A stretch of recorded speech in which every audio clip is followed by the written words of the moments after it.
एक बार फिर से आप सभी का स्वागत है आपके अपने चैनल MSA स्टडी टॉक्स पर। तो आज झारखंड हाईकोर्ट में नई नियुक्ति नियमावली पर सुनवाई हुई है और इसमें आपको एक छोटा सा वीडियो क्लिप भी दिखाएंगे जिसमें अधिवक्ता अपराजिता से सुनिएगा कि क्या कुछ कहा है। साथ ही आपको जानकारी के लिए बता दें कि आज 27 जनवरी 2022 को सुनवाई होनी थी, इसके लिए हम पहले ही आप लोग अपडेट कर दिए थे और झारखंड हाईकोर्ट में सुनवाई भी हुआ है। तो चलिए आपको डिटेल्स में जानकारी देते हैं कि आखिर इसमें क्या कुछ निकल के आया है, मामला क्या है और आज सुनवाई में क्या कुछ हुआ। जी, ये मामला है जो झारखंड स्टाफ सिलेक्शन कमीशन के एग्जामिनेशन में जो 2021 में नई नियमावली बनी गई है उसमें कुछ नए प्रावधान आए हैं जिसे हमने असंवैधानिक ठहराया है। उन जो प्रावधान है उनमें से एक प्रावधान यह लाया गया है कि इस एग्जामिनेशन में वही छात्र बैठ सकते हैं जिन्होंने 10th या 12th की परीक्षा झारखंड से की हुई हो।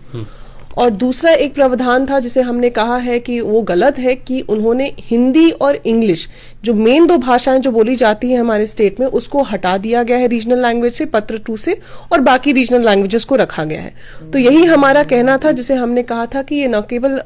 गलत है जबकि असंवैधानिक भी है। उसी पे कोर्ट ने इस मामले की पहली बार सुनवाई की थी आपको 1 दिसंबर 2021 को, जिसमें कोर्ट ने 3 हफ्ते का टाइम दिया था सरकार को कि वो अपना शपथ पत्र दायर करें और कहें कि किस बेसिस पे इस डिसीजन को लिया गया है।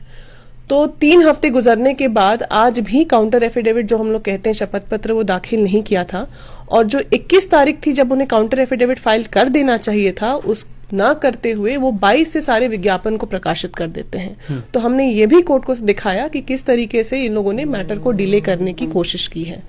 उस पे कोर्ट ने कड़ी नाराजगी जताई है इस मामले में और कहा कि ऐसे मैटर को आप हल्के में और नहीं ले सकते हैं और कहा कि क्यों ना आप अगर काउंटर एफिडेविट नहीं फाइल कर रहे हैं तो क्यों ना हम सारे विज्ञापन को स्टे कर दें। उस पे उन्होंने रिक्वेस्ट किया, सरकारी वकील ने रिक्वेस्ट किया कि उन्हें एक आखिरी मौका दिया जाए जिसमें वो शपथ पत्र बिल्कुल से दायर कर देंगे और उन्हें एक आखिरी मौका देते हुए ये मैटर की सुनवाई को 8 तारीख के लिए रखा गया, 8 फरवरी को। मतलब 8 फरवरी तक अब सरकार की तरफ से JSSC की तरफ से जवाब दिया जाएगा इस मामले में, शपथ पत्र जी 8 तारीख रखना इसीलिए भी इम्पोर्टेंट है क्योंकि विज्ञापन जो निकले हुए हैं कई विज्ञापन के तो डेट ही पार कर गए, चूंकि कोर्ट ने अपने पहले सुनवाई में एक प्रोटेक्शन दिया था कि जो भी ये परीक्षा में बैठते हैं, जो भी परीक्षा का रिजल्ट होता है will be subject to the final outcome of the writ petition. लेकिन हमने आज कोर्ट को यह बताया कि ये प्रोटेक्शन हमें उतना बेनिफिट नहीं कर रहा है क्योंकि इसकी वजह है कि चूंकि हम फॉर्म ही नहीं फिल कर पा रहे हैं, हम एलिजिबल ही नहीं है, इस वजह से ये प्रोटेक्शन अगर मिल भी रही है तो ये हमें फायदा नहीं दे रही है। इस वजह से जो 2 विज्ञापन ऑलरेडी आए हुए थे उसकी डेट पार हो चुकी है। आखिरी विज्ञापन की जो डेट है वो 14 फरवरी को लास्ट डेट है फॉर्म सबमिशन करने का, जो तीसरी एडवर्टीजमेंट आई, इसीलिए कोर्ट को हमने वो अर्जेंसी बताई। तो कोर्ट ने उस अर्जेंसी को देखते हुए 8 तारीख का डेट फिक्स किया है कि उस तारीख तक बहस हो जाए। तो आप लोगों ने तो सुन ही लिए कि झारखंड हाईकोर्ट में आज नियोजन नीति पर जो नई नियुक्ति नियमावली बनाई गई है इस पर सुनवाई हुई है और इसके लिए शपथ पत्र दायर करने के लिए एक बार फिर से समय दिया गया 10 दिन का और अगले 8 फरवरी 2022 को ये सुनवाई होनी है।